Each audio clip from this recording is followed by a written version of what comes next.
7:26 de la mañana, gracias por continuar en nuestra sintonía. Seguimos conversando con Segundo Meléndez, presidente nacional del MAS. Estábamos conversando sobre esta propuesta de esta comisión para la investigación de torturas en Venezuela. Le pregunto, señor Meléndez, ¿existe respeto a los derechos humanos y fundamentales en Venezuela actualmente? No, enfáticamente no. Aquí no hay respeto ni al procedimiento que se siguen en materia de detención hay presos políticos, que eso es un derecho humano. Pero dicen que son políticos que están presos, que no son presos políticos. Ese es un eufemismo para tratar de encubrir la situación. Igualmente, las torturas han sido denunciadas en infinidad de oportunidades y han sido corroboradas, ha sido previsto que existen. ¿Se llevan archivos sobre estas denuncias de tortura? Hay los organismos dedicados específicamente a problema de los derechos humanos, y aquí en Venezuela existen buenas organizaciones que trabajan esa materia. Tienen toda una información detallada sobre lo que ha venido ocurriendo en esa materia. En Venezuela no se cumplen los derechos humanos. Esta es una denuncia que nosotros venimos haciendo hace bastante tiempo y la hemos venido ratificando en cada oportunidad. Por ejemplo, lo ocurrido con el caso del muchacho que asesinaron allá en La Yaguara, Óscar López, que se llamaba, etcétera. Todo eso son violaciones a los derechos. Era un hombre que se había entregado, y si está rodeado por organismos del Estado, la obligación de los funcionarios del Estado era detenerlo, etcétera. Y así está el caso del concejal Alemán, que pretende encubrirse con una cuestión de un suicidio. Todo eso ha sido formas de encubrir las irregularidades que se cometen en materia de derechos humanos en el país. Y lo lamentable es que esto es una política de Estado, porque no se explica que los organismos de seguridad actúen de esa manera sin que los jefes policiales y si los jefes políticos tengan conocimiento de esa situación. En cuanto a los cuerpos de seguridad, no solamente los privados de libertad, el día de ayer había una protesta en San Cristóbal por servicios básicos, solicitaban y pedían el suministro de gas, en donde un adolescente de 16 años sufrió por impactos de perdigón. Sus familiares aseguran que fue a quemarropa y que este joven perdió la visión. El médico encargado de revisar este caso dice que fue afectado sus glóbulos oculares y que el joven ya no va a poder ver. Esto es parte de las denuncias que realizan. Pero ¿dónde se denuncia a estos funcionarios y cómo identificarlos para que se pueda tener un mejor o debido proceso para la justicia de este joven? Mira, esto no es sino un problema de la lucha diaria que dar, de la denuncia, del enfrentamiento a esta situación, porque lamentablemente las instituciones en Venezuela no funcionan. Las instituciones en Venezuela funcionan para cumplir los propósitos que tenga el Ejecutivo, que tenga particularmente el Presidente de la República. Y aquí todo lo que se ordena encubrir, lo encubren. Eso ha ocurrido en distintos hechos, tanto en materia de derechos humanos, en materia de corrupción, en materia de todo el cúmulo de irregularidades que se cometen dentro de este Estado. Han sido llevados a las instituciones que no resuelven absolutamente nada. En el caso de estos muchachos que están siendo imputados en estos momentos por las torturas infligidas al capitán Acosta Arévalo, es una manera también de encubrir. Todos sabemos que el problema no está allí, que el problema está en cómo funciona toda esa estructura del Estado. Unos muchachos necesita cambios, esos muchachos no hacen eso por iniciativa propia, nunca ocurre de esa manera. Y en el pasado también hubo violaciones de los derechos humanos y también en muchas oportunidades se encubrió y en muchas oportunidades se trató de resolver el problema sancionando a lo más débil de la cadena y no a los verdaderos responsables de los hechos. ¿Necesita ser depurado el sistema de justicia en nuestro país? ¿Qué propuestas realizan ustedes? Bueno, radicalmente tiene que ser depurado el sistema de justicia. Y en general, aquí hay que hacer un cambio pleno de toda la institucionalidad del país. Aquí no hay solución mientras la institucionalidad esté en el estado en que está actualmente. Por eso es que el país requiere un cambio muy profundo, muy importante.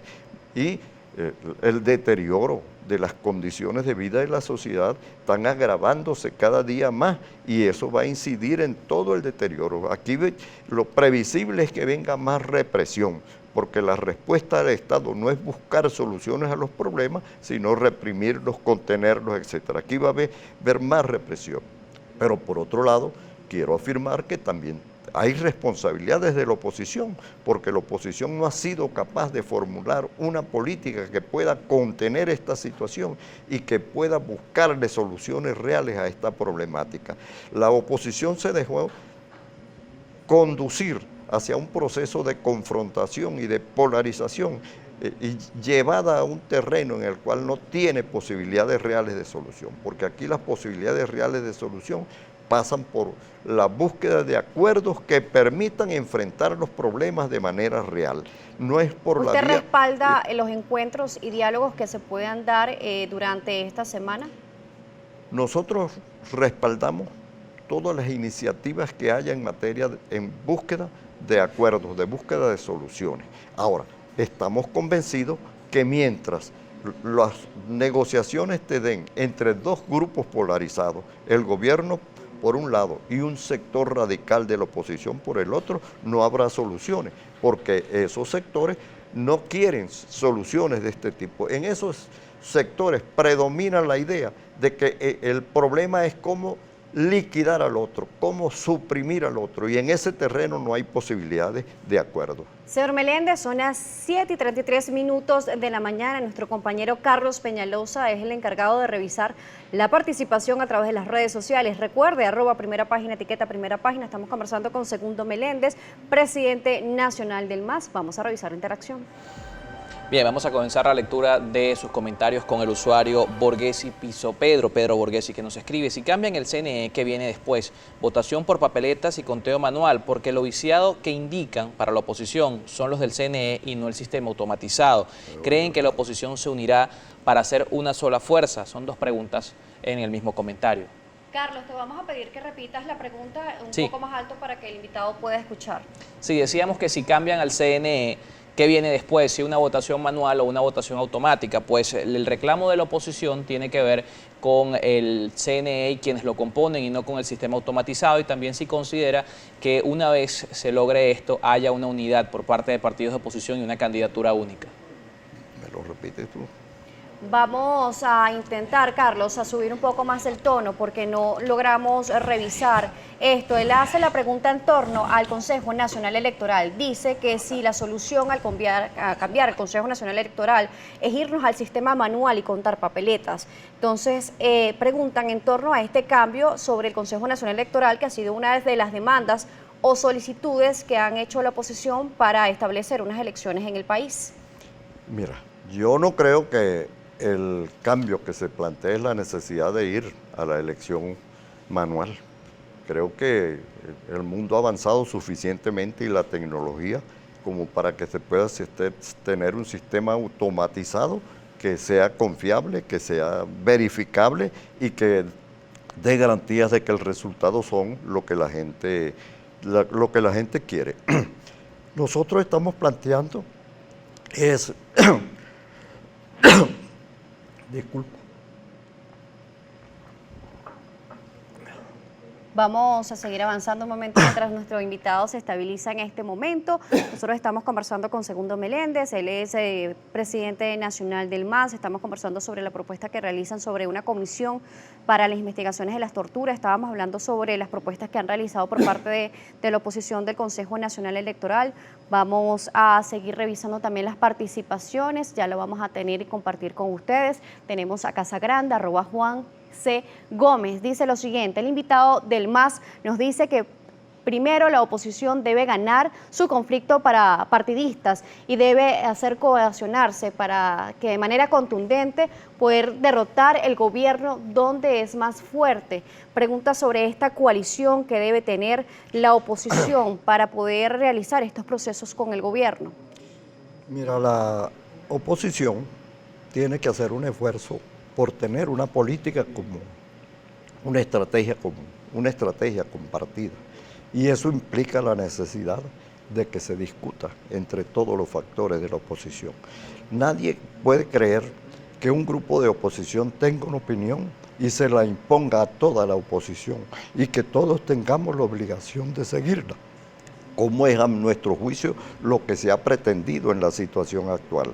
Nosotros creemos que es necesario dialogar en la oposición, es necesario la reconciliación y el reencuentro de la oposición para definir una estrategia compartida. Es básica el hecho de tener una estrategia compartida, si no, seguiremos confrontando. Pero indudablemente, como tú no puedes esperar indefinidamente que todos tengan el interés en hacer esto, hay necesidad de que los que estén de acuerdo, los sectores democráticos que quieran que esta situación cambie, tienen que empezar a actuar, a funcionar, a definir su política, porque nosotros creemos que lo fundamental de la estrategia es que tiene que ser una estrategia pacífica, democrática y electoral. Electoral implica la necesidad de que creemos las condiciones para que se llegue a un acuerdo de carácter electoral que necesariamente pasa por la recomposición del Consejo Nacional Electoral. Y les decía en la parte de atrás donde tuve el inconveniente de la garganta que no es un problema de volver a los viejos métodos de votación, es un problema de crear un mecanismo que sea suficientemente confiable y que garantice a la sociedad que va a ser respetado su opinión. Y en ese sentido es esencial el cambio del Consejo Nacional Electoral, el que lleguemos a un acuerdo sobre el Consejo Nacional Electoral. Y eso es perfectamente posible si nos planteamos esa búsqueda de ese acuerdo. Tenemos también una última participación que compartimos con ustedes, ya la vamos a tener en pantalla, compartimos la pregunta. Tenemos a Ernesto Rafael, dice lo siguiente: pregúntale al entrevistado sobre el asesinato diario de líderes sociales en Colombia. Pregunte si también investigarán esa comisión estos crímenes o los derechos humanos solo existen para la oposición venezolana. Mira, indudablemente que uno rechaza la violación de los derechos humanos en cualquier parte del mundo que se produzca, pero nosotros estamos hablando en estos momentos de la situación venezolana, que lamentablemente es hoy, a mi juicio, más grave que en cualquier otra parte de América Latina. Entendido este problema, no implica que la comisión que estemos proponiendo va a ocuparse del mundo entero. Para eso está la alta comisionada de las Naciones Unidas que se ocupa de todas esas situaciones. Nosotros estamos haciendo una propuesta para la situación particular que vive Venezuela, en las difíciles condiciones que vive Venezuela, donde hay permanentemente violación de los derechos humanos. ¿Cuándo van a presentar ustedes esta propuesta, además de hacerlo público a través de los medios de comunicación? ¿Van a tener reuniones con la Comisión Técnica de la Alta Comisionada? Mira, nosotros el jueves tenemos una reunión con todos los grupos que participan junto con nosotros en la idea de que hay que buscar una salida política, democrática y electoral, y esto incluye necesariamente la defensa de los derechos humanos, el combate frente a las políticas equivocadas y a las políticas desacertadas del gobierno. En esa reunión que participan una gran cantidad de grupos, tanto políticos como sociales, vamos a tratar de convertir esta propuesta en una propuesta de todos y así comunicarnos con el resto de la oposición y hacerla llegar a las Naciones Unidas. Gracias por acompañarnos el día de hoy. Gracias por estar aquí en Primera Página. Estuvimos conversando con Segundo Meléndez, presidente nacional del MAS, sobre esta propuesta para la investigación de torturas en Venezuela. Vamos a realizar una pausa, son las 7:40 minutos de la mañana. En la próxima parte tendremos mucha más información para ustedes, así que no se aporte de nuestra programación.